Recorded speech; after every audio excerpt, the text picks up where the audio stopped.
Ata dimatke. Disekseni kaya drum tenan apa ora ngene ya. Ora aja kloro-loro ngono kuwi. Ya kloro-loro wae. Wong lagi ketemu nang kene pisanane kok dunekke drum. Lho drum aku ki minyake ngono lho, Din. Tegese aku karo kowe bersatu padu terus ngono lho. Minyake renek drume akhire ya kutah ning ndi-ndi ngono kuwi lho. Ngono berarti yo golek drum ya. Kuwi. ya ora apa-apa kok wis dipadake drum. Nggih. Ya wong lagi tengok-tengok cantik lagi menikmati makman saka sing diparingke panitia kok Mbak Tatin kaya drum. Aku langsung, "Hah? Kaya ngene padake drum." Tak glundu. Sing nyek laku to. Sampeyan ora ngerti rahasiane seorang dalang. Dalang iki anggere nek sinden dielek-elek, biasane dhek malah seneng.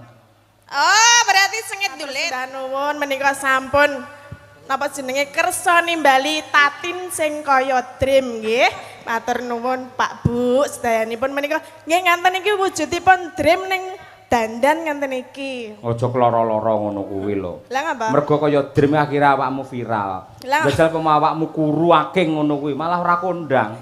Piye kene iki mergo kulino nonton ning YouTube, nonton ning TV karo sinden Tatin kaya apa ambak sampean lemu ning nyatane gemesne. Nggih napa mboten Bapak-bapak? Lho, kuwi penggemarmu kuwi, Tin. Ra mungkin iku mau sapa sing ngomong nek kaya dream. Aku. Terus? Lho kuwi mau dream nggih ada apa? Minyak toh? Minyak. Mongko nun sewu sponsor terbanyak di sini napa Bu? Pertamina nggih. Lah niku biasane lek sing jenenge lenga diadain napa? Dream. Lah kuwi dream ki penting. Tanpa ada dream dan minyak, mokal iso bersih dusun wayangan nanggap dalang cahyo sindene Tatin titot. Lho ngono kuwi. Mula tepuk tangan untuk dream kita malam hari ini. Ah, Bapak Ibu kaya tepuk tangan nggo dream lho. Iki mong ya aku iki kaya ngene dandan 2 jam lho Pak Yoyo. Ngapa? Kok isih-isane dunake dream mbok liyane dream nek ya ono ta? Lah nek liyane enek. Apa? Gentong. Malah saya ning kowe iki mbok ora sia-sia karo wong wedok ngono lho. Sia-sia piye to, Nduk? Ora wong ya nek wis cantik ngene iki ya oh Mbak Tatin sing cantik ngono ora Mbak Tatin sing kaya dream ngono kan ya jenengan nek ora tanpa wong wedok piye padake? Loh ora apa-apa. Lah aku ora masalah. Nun sewu ya, upaman ning donya enek lanang tok apa wedok tok ya. Sing rugi tetep wong wedok. Kok isa? Lek wong wedok tok bingung arep piye? Lek wong lanang tok ora masalah. Sik nek banci, ayo. Ya ora lah. Masa ya karo ya jenenge wong wedok. Lah lek eneke kuwi witekne ngopo? Kayak apri ya lumayan kae. Sajake kulino karo banci iki dalange. Ya ora jenenge lanang karo wedok iki wis dadi siji kaya Adam Hawa mau lho Pak Yoyo. Dadi anane wong lanang kuwi ya karo wong wedok ngono. Dadi nek karo wong wedok iya aja sia-sia. Wong sing sia-sia iki sapa to? Sponsor terbesar untuk Banaran Bersih Dusun niki saking napa, Pak? Pertamina to?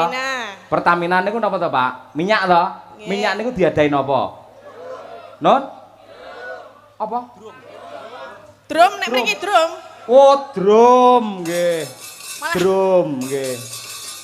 Lah kowe milih drum apa drum? Ayo. Cek. Kula kados drum, Pak Bu. Lho, iki ya tunggal dene padha lah. Nggih monggo nek anu masyarakat wonten mriki ajeng madhahi teng drum monggo.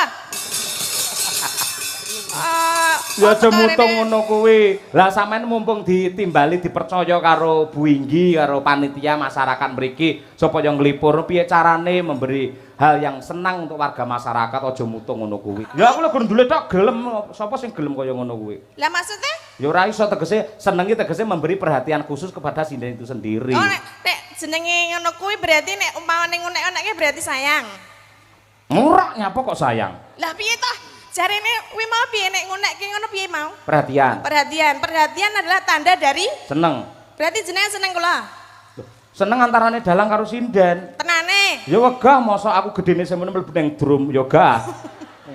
Ya aku ya wegah dileboni ngono sakmono gedene kono padake iki ya gedhe ning cilike. Sae-saesane. Yen cara ngene jenengan pundi, Mbak? Alamatnya jenengan? Oh, nggih, nderek nepangaken nggih Pak Bu. Kula menika saking Sentolo Kulon Progo Yogyakarta nggih. Dadi wau mriki niku perjalanan kurang luwih 4 sampai 5 jam. Dadi iki adoh kono adoh kene tundekke drum. Matur nuwun nggih Pak Yayan nggih. Sami-sami. Nggih, jan. Dalang kok le jan apik tenan ngono lho. Ora ngono kapan jenengan iso silaturahim karo Piyai Banaran kaya ngene lek ora lantaran Pak Cahyo Kuntadi kan ya moga. Oh, nggih. Matur sembah nuwun nggih Pak Cahyo. Lantaran panjenengan kula saged sowan wonten ing Banaran menika. Lek cara desane jenengan kampunge jenengan jenenge apa? Lek kene kan sedekah bumi kono apa jenenge? Mriko nggih merti dusun. Merti dusun. Nggih. Ada perbedaan apa mboten antara Banaran kali Sentolo? Ya bedane ada. Bedane apa? Bedane nek nggon mriko iki mengko sing nonton rapati akeh. Oh. Nek mriki jan tumplek blek sakmene saking mriko ngantos mriko manusia sedaya lho niki. Nggih, ya dicukne wiran ki 300-an kok.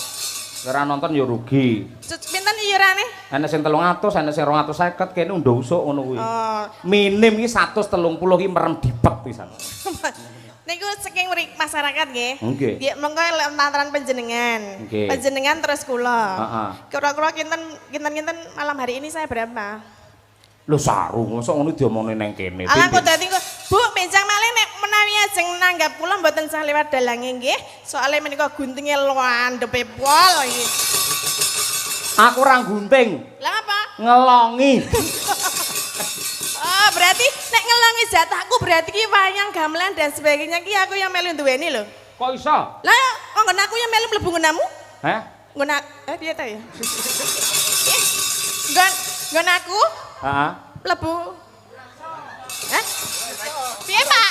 Ora iso wong drum ki adah kok mlebu ngendi ora. Maksudnya ki dadi Lah, wah bener kuwi Pak, leres nggih. Gene Pak Dalang mlebu ning drum nggih. ora bapak era muni drum kok nek Pak Dalang mlebu ndamu iso ngono. Maksudnya ki kula ki ya melu urun tuku-tuku ngono lho wong ku ya termasuk duitku barang. Lah iki pancen milik bersama. Biasane engko lek poso iki didol dhewe-dhewe iki.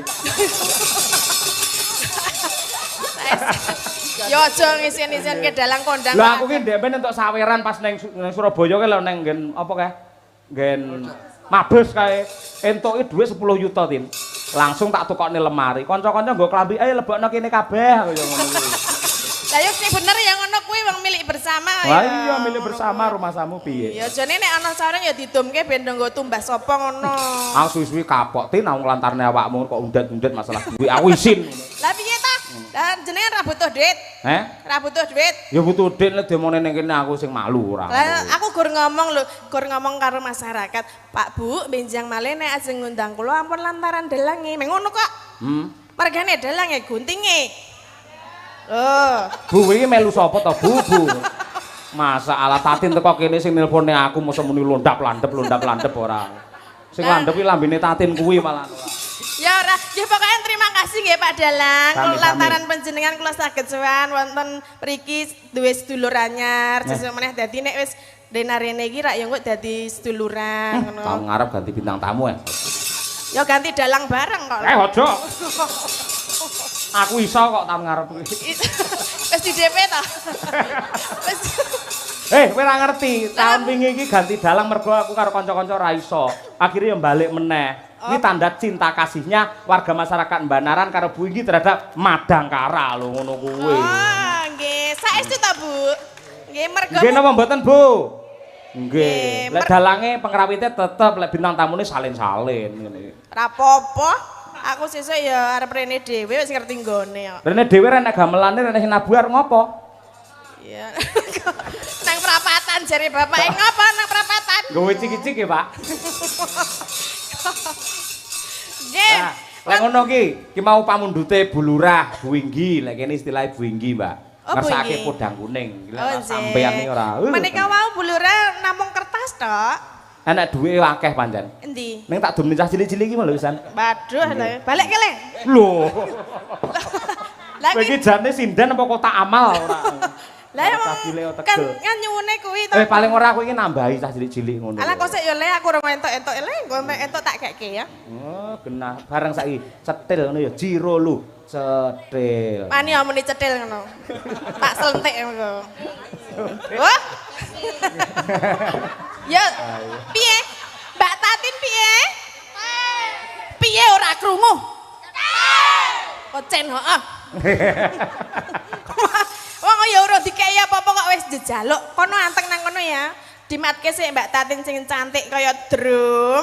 Aja malah malam hari ini berarti dengan dalang Ki Cahya Kun tadi minyak mambu. Ngono ya. Minyak kapak. Menika napa wau lagune Pedang Kuning? Pedang Kuning Bu Inggi sing ngersake. Bu Inggi, Pedang Kuning, Bu Lurah pundi ta? Bu Lurah. Wah, nggih, wah lah sing cantik sekali nggih. Awas Bu. Ngapa? Wong sida meneng kok. Agem bawa Bu. Nggih. Nggih. Nggih, nek agem bawa niku biasane ten Yojo 300 Bu, nggih. Yogja ya Yogja Tuban beda nggih Bu nggih. Ha iya. Nggih, ora apa-apa pokoke sing penting menghibur masyarakat wonten ing mriki. Aja njaluk karo Bu Inggi wis paring akeh 300 tak siapi anggere apik. Lho iki. Waduh, lah kuwi apik apa orane ra ngerti engko ya. Pokoke lek apik 300 tak kene kowe ning parandene kok elek min 300 kowe. Tombok berarti. Tombok ora nggih.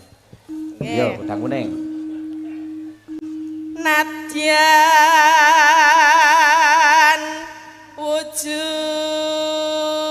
temong paksi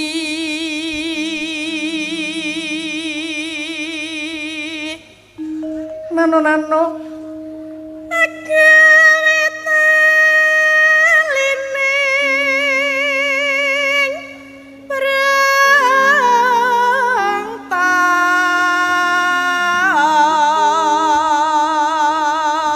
Pripun Pak Bu, swantene sae napa mboten? Sae, tandon suarane semono gedine kok. Drume kok le. Nek saya berarti kita tak jupuk ya? Hah? Wih. Lurung rampung kok ya Oh, iya. dirampungne dhisik ora. Arep ndi le? Kuwi wis mutung kuwi paling ra entuk apa-apa ngono. Arep pipis. Ya. Halo manis nangsa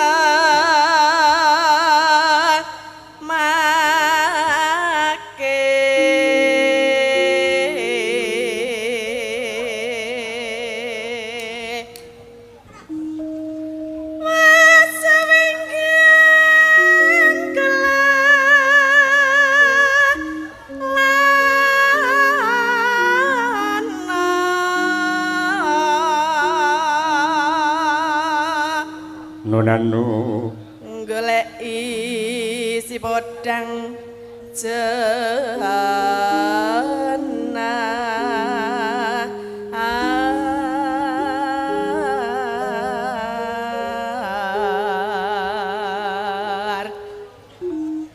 iba bunga hingga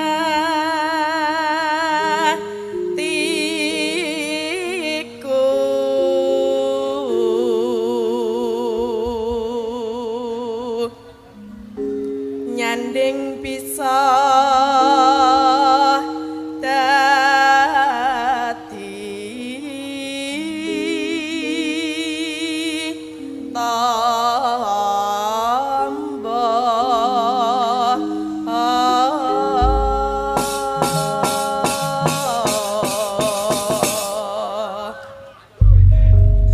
pripun Mak? Tayop ke? Onjih. iki ra kok jaluk. Wis rampung. Urung rampung lagune urung ya. Oh iya iya. Niki engko sing kira 300 to, sing 100 tak jaluk ya. Lah napa? Bae jatahe Larso sing 100 iki. Ya engko timbilen kok. Oh timbul yo cuma timbulan bae kabeh. Aku kalah karo wong wedok. Angkene arep dikroyok wong wedok kabeh. Iya. Kowe menangan bengi iki Piai Putri iki ayo. Yo tayubke Tin, Witin, ayo Tin. Esuk awan ning omah wis ora krasan kaluyuran anggoleki sing tak sayang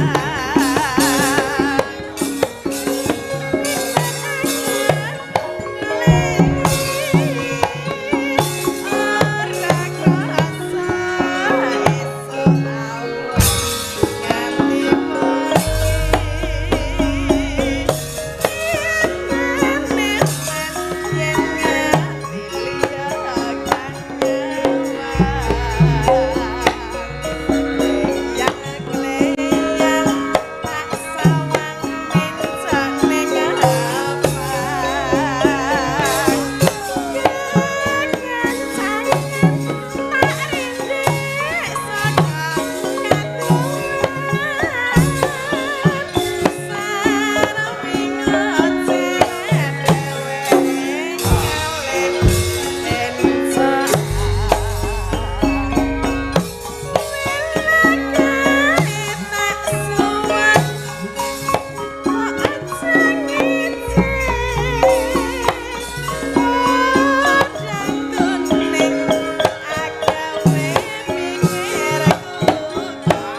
Oh, aku iki bawa leksana iki paringane Bu Inggi tak caosne jenengan iki 300. Ya. 300. Matur sembah nuwun nggih Bu Inggi. Nggih, Iki sami-sami. janjiku nyolenya 100 wae nya. Ora do meneng wae kok kuren. Ngedume piye lek 100 tok iki? Lah, ya songo iki nyepleh 1000. Lumayan kena gitu cilok. Nek nggo tuku cilok lumayan wis entuk 70.000 to Le. Ndelok wayang entuk dhuwit wah lumayan ya. Lho calone bocah-bocah kuwi sok lek sunatan utawa rabi, yo njaluk ditangkapne wayang. Oh nggih. ngono Kudu. kuwi. Dalange sapa Le? Sesuk nek sunatan dalange sapa Le? Hah? Oh wis bar sunat tok. Lek rabi. Nek rabi kapan? Ah ya sik suwe. Oh, wis suwe ya. Bar sunat iya. wis eno. Nggih. Menika ugi kula aturaken dumateng para pamirsa ingkang mirsani Mbak Tatin lumantar streaming YouTube Kuntadi Channel. Oh nggih. Ingkang alhamdulillah sampun 3.600 penonton pasang mata sembah nuwun. Luar biasa nggih. Dadi niki malam hari ini Pak Bu menika disiarke wonten YouTube Kuntadi Channel. Dadi menika dipun siaraken ngantek tekan seluruh dunia. Leres, Sing mriksani mboten namung panjenengan sing wonten mriki tapi ten pundi-pundi. Dadi niki pun kondang sak dunia nggih. Pak Nggih, Dalang. leres. Nggih. Ugi ngaturaken sugeng rawuh dumateng kadang-kadang WMC ingkang saking Bojonegoro, wayang mania community siapapun dalangnya yang penting wayangnya. Nggih, pokoknya siapapun dalangnya, siapapun yang mendalang tetap didelok, Nggih. tetap dilestarikan gitu. Nggih. Ugi caksi lover sing nekat ana sing saka anu lho Mbak, Magetan lho Mbak. Tidak mriki, Oh, kuwi adoh banget ge cah wedok. Iki Wah. nekat tenan lek kuwi ora. Nggih. menika, Mbak menika. Nggih niku. Mbak, sok aja nekat-nekat lek daerah Madiun monggo iki adoh tenan iki. Waduh lho Mbak, iki gek mau liwati hutan-hutan lho Mbak. Karena aku mau lewat kene iki wedi aku. Lah ngopo? Lagi wetengen hutan lho. Oh. Gek dalane ciut ngono. Ah, iya. Ning kula nggih anu wingi nate ten Tuban, ten Jatirogo napa pundi nggih? Jatirogo nggih. Jatirogo. Dadi ketuban sudah 2 kali ini alhamdulillah. Ketuban. Ayo. Ke Tuban. Heeh, neng Tuban. Nah, nang Tuban lho maksudnya padalangi senengane arep mlesetke wae lho. Ora kok ya, aku memang meluruskan kok ya. Tak golekne kanca iki ada bibit baru. Oh iya, ini Nah, aku belum pernah lihat. yen biyen nate duwe ratu podang kuning iki tumenggung. Nah ya. Lah, ratune nanti ratune. Ratune lagi umroh kok. Oh, Iki lho si Mutiara ki ya Ponorogo ta, Nduk? Ya, coba kaya apa berdiri, Nduk. Ayo. Iki tumenggung. Ayo. Ben kenal sapa ngerti iso ketularan kondang laris kaya Mbak Tatin. Ayo kuwi. amin ya. Nggih. Ya. Dadi ning Madangkarai selalu ada bibit-bibit ngene iki Mbak Tatin. Oh, Je. Dadi urung karuan lek sak rehat iki melu aku terus ora. Suatu saat ya dheweke pengen hijrah nang endi ngono kuwi. Engko terus aku membibit lagi ngono Oh, kuwi. nggih lah ya ngonten niku dalang sing napa jenenge sing sae. Nggih. Dadi yo amal ibadahe nggih apik. Meregenerasi. Meregenerasi. Pokoknya panen tumbuh 1 piye PK hilang 1 tumbuh 1000 ngono Nggih, kae. leres nggih. Terus rencananipun diajeng umroh-umroh nih sinden mungkin ya. Oh. Berarti sing ngumrahke Pak Dalang to? Iki Mutiara lagi anyaran ngomong sing ora-ora kuwi, ora kuwi. Aku remuk ngumroh ning Lah wau ngene. sing setunggal sanjange pun umroh. Lah lek Berarti kan- umroh terus lek liyane ra apa-apa lek Mbak Tuti umroh neng kono piye jal polahe. Dek ro krungu Fatihah panas kok pisan. Iya. Ya selamat malam Mbak Yes, Mutiara. King Dalu, Mbak Nggih. Tatin. Jenengan tasih sekolah. Tasik. Kelas berapa? Semester 4. Oh sudah kuliah. Nggih. Kuliah ya. Nggih. Semester 4 di mana? Wonten isi Surakarta. Oh berarti muridnya Pak ya Bugesi. Nggih, Kita? tapi lentu jurusan. Oh napa? Kula Karawitan. Oh nggih, Pak ya Bugesi kan pedalangan nggih. Nggih, pedalaman. Ayo nggih. Pedalangan kupinge. Lah yang kampusnya rada dalam ngono lho maksudnya. Oh. Pedalangan. Ayo nggih. Daleme ndi iki? Ayo, ndi Dok? Saking pundi? Nggih, kula saking Ponorogo. Oh Ponorogo. Nggih. Wow nggih, tindak mriki nggih sareng rombongan napa ki ya, Mbak? Kula wau nunut truk lewat. Oh nono truk. Nggih. Nang nggon sisih ngendi? Ngisor. enten anu sampingin niku lho. Kok sinden kok nunut truk iki Ben padahal tirakat sik ra apa-apa. sesuk meneh aja nunut truk ya. Lah nunun apa? Sesuk meneh numpak drum.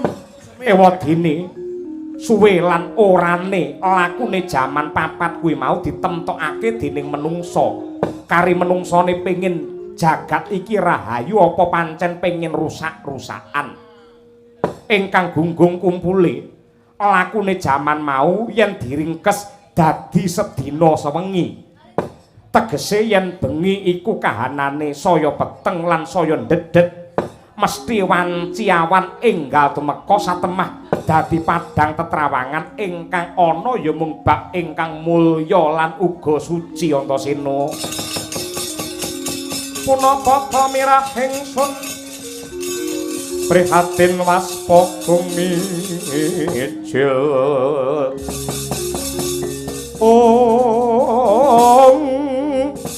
duhu dahatan pokarya kang kandri nemakan Gusti gelung rino sak sekarnya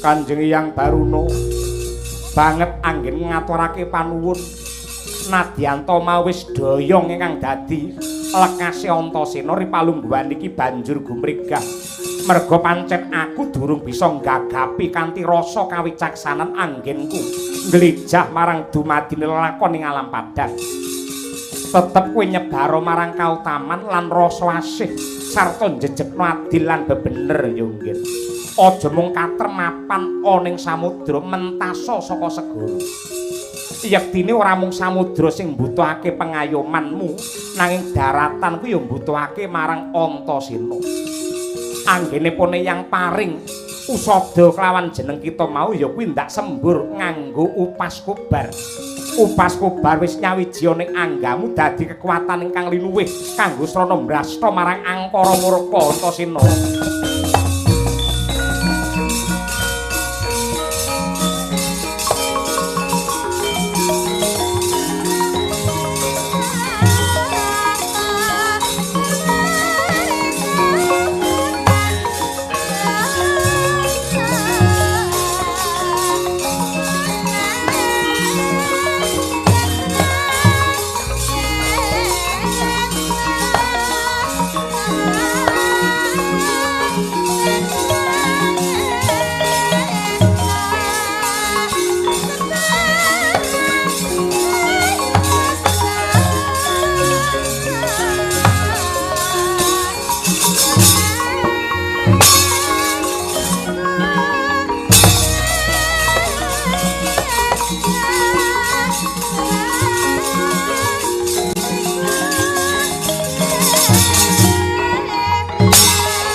Bapak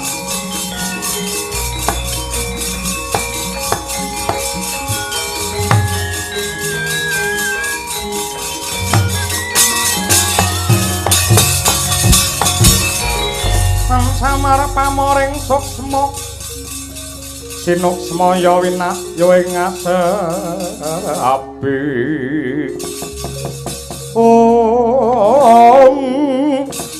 sinimpen telenging kalbu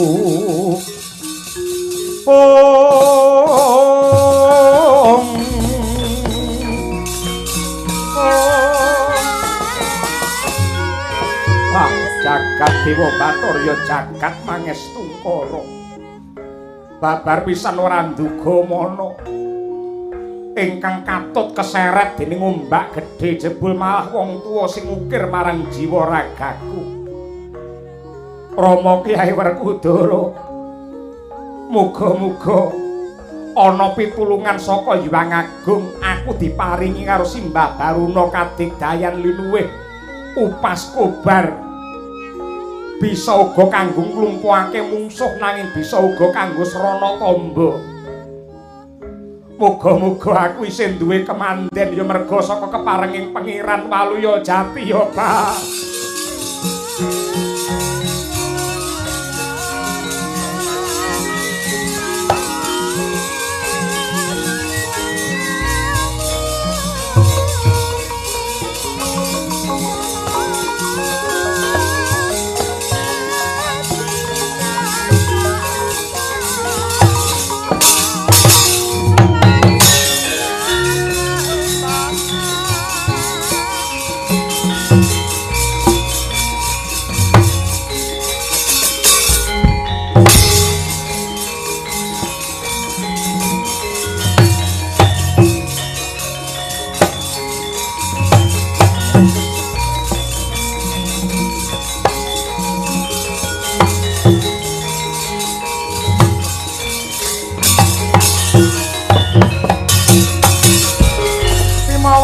Kunto kumbul patang kethi kang sayang gongkara kadani rama bab mabit mulat bang halingah linguh mangwuh sumbar minta lawan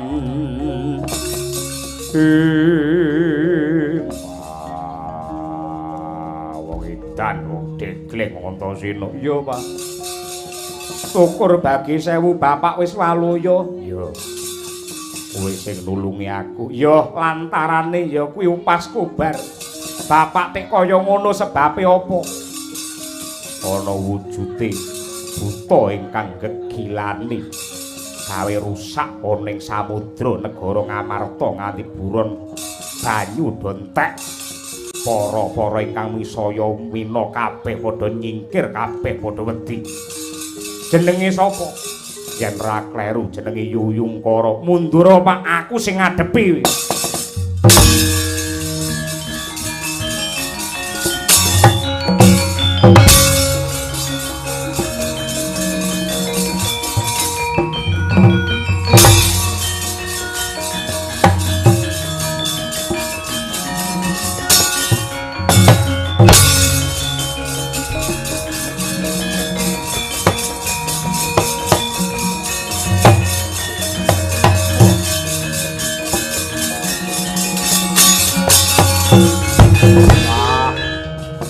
Kira-kira rangkep serep nyawamu.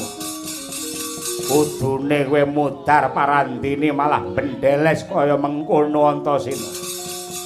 Nadyan kaya ngapa lan kepiye aku tetep percaya pangandikane para pinter, sing bener bakal jejer, sing luput bakal mawut. Wong becik bakal ketitik, wong ala bakal ketara, sapa mbibiti ala ing kono wahyune bakal sirna. Wah, sajroning payudan rasa mejang karo mungsuh.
nenggih putra Jodipati Sang Antasena.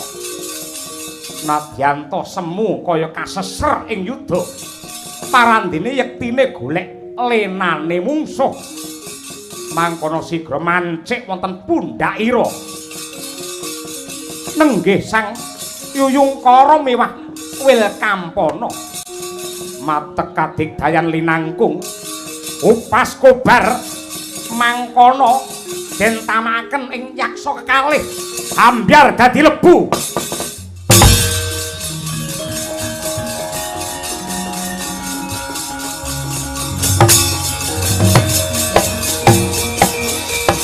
Wah!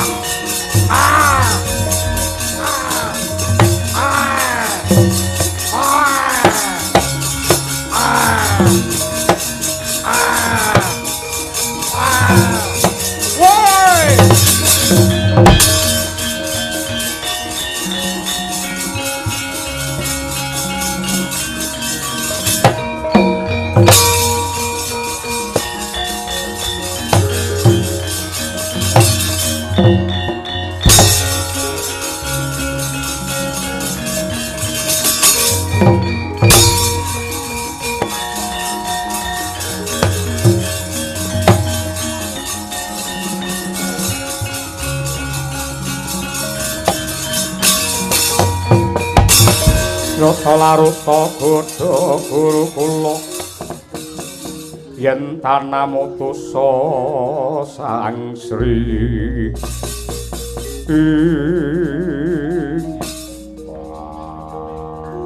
Antasena sausé buta loro mudar kowe kaya lumayu kapiandhem kaya wong setanen kowe bakal menyang endi Pak mumpung Ripalungguhan iki lagi ketrima sing dadi uripe Antasena duwe kadigdayan liluwih upas kobar. Aku sing duwe hitungan karo Ngastina. Wong Ngastina tansah jahil karo para Pandhawa, ora mung para Pandhawa nanging uga marang kawulane dhewe.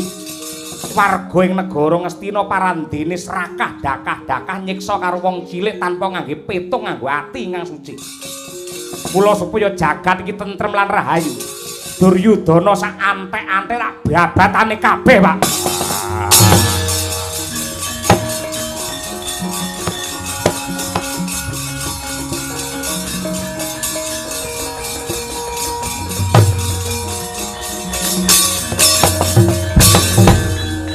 Antasena, aku ngerti jiwamu pancen bocah enom. Lamun to kaya mengkono pakartimu ki memper nanging aku wong gerang duwe kewajiban ngelikake marang anak sing kesluru. Aku ngerti tumindakmu iki bakal njejekake adil lan bebener. Pancen ingkang sinebut adil lan kautaman kuwi kudu digayuh kanthi sakuwating tenaga yen perlu ana sing kurban nyawa. Nanging ing jagat iki adil isih kebuntel dening nepsune menungsa.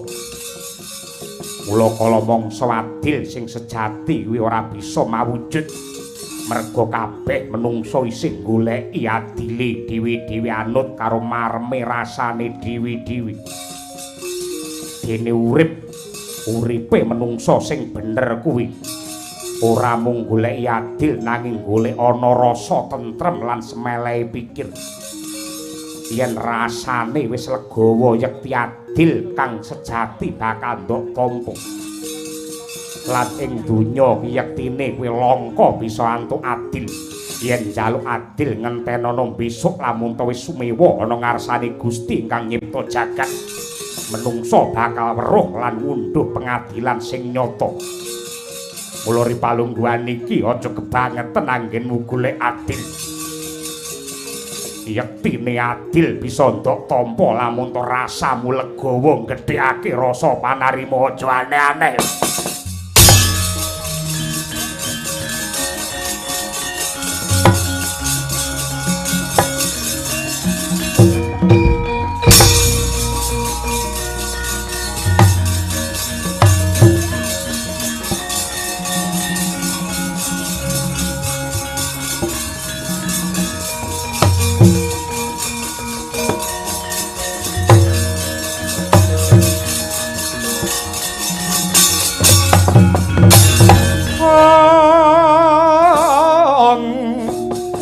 ndedel gayuh gegono Sirara Mandaya Pati jagat Dewa Bathara ya jagat mangestu para yen ndak etungi kaya meh sesasi anggenku ngenteni jedule anakku Antasena aku wis mapan ana tepining samudra parandene rasaku mung semelang lan kuwatir mongko budale mbiyen ana negara Ngastina ki bareng karo Anoman aku wong tuwa dhewe parandene nganti ra bisa tanggung jawab lakon iki lan wurungu aku sing diwelehke karo wong pirang-pirang tinimbang aku dianggep kleru dianggep dosa tak bela pati Antasena aku melu njegur segara mati mbok wis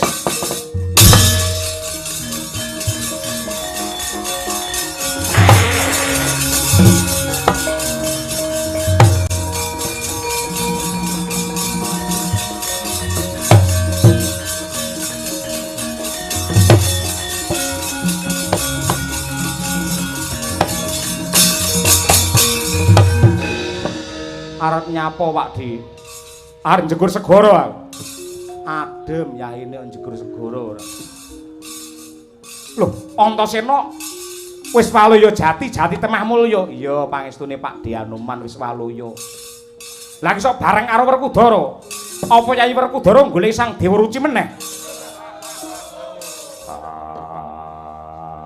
Anoman kakang aja klera-kleru netepi tembung anak polah bapa kepradah anakku jegur aku yo melu jegur anakku katriwandan aku yo melu katriwandan iki wong tuwa sing tanggung jawab lho Antasena katriwandan Yayi Werkudara yo katriwandan yo tegese Antasena sing nulungi malah kowe malah kuwalik aku tulungi karo cah iki wah lha iki dene taruna ngkuli bapa iya watone dudu bapa Durna iya aku melu marem, aku melu seneng. Ripalungguhan iki Antasena minangka wakile nom-noman bisa timbul meneh. Ayo Ripalungguhan iki wancine wong Ngamarta nyungsun kekuatan mergo wis bola-bali. Samudra Ngamarta diincer karo wong Mancapraja. Aku nderek mangayu bagya.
Kabar wis rata satemah akarya bungaing kabeh para kawula ing Ngamarta. Ripalungguhan iki samudra ing wewengkon Ngamarta wis tentrem ora tintrim meneh. Merga anane si Antasena ingkang bener-bener dadi jiwa prawira nyelametake marang samudra ing wewengkon Ngendraprasta. Yayi. Kula kinten ngibaratipun tiyang miling-miling ngubengi jagat nggih menika ingkang trep. Kejawi pancen Antasena menika anggadhahi keluwihan mapan wonten ing samudra ageng labuh labetipun Antasena wonten madyaning samudra tetulung dumateng warga agung ing negari Ngendraprasta. Inggih nyuwun pangestu Kaka Prabu. Antasena kula tetepaken mangka dados senopati samudra Ngamarta.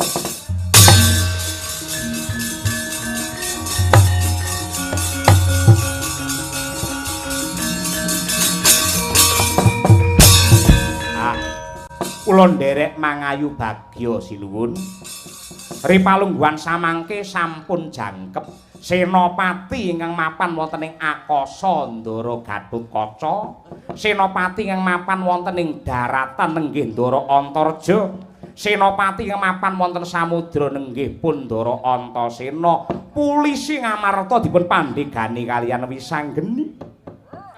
Mila saking menika muwi dumateng kekiyatan kasantosan lair lan batin tumrape warga ageng ing Ngamarta merga kridanipun Raden Antasena. Katentremanipun negari Ngamarta mugi saged nular nyrambahi wonten ing wewengkon Banaran, Sidoarjo, Senori, Tuban. Wiwit saking perangkat masyarakat Manggya Hayu lan Rahayu, Durga Mendak, Kala Sirna, Iwana lan Basuki. Dene kula Semar ingkang ngayahi wajib ngrumaosi ing reh kalepatanipun mila nyuwun gunge samudra pangaksami. Sak beja-bejane sing lali, sih beja sing eling lan waspada sinuwun.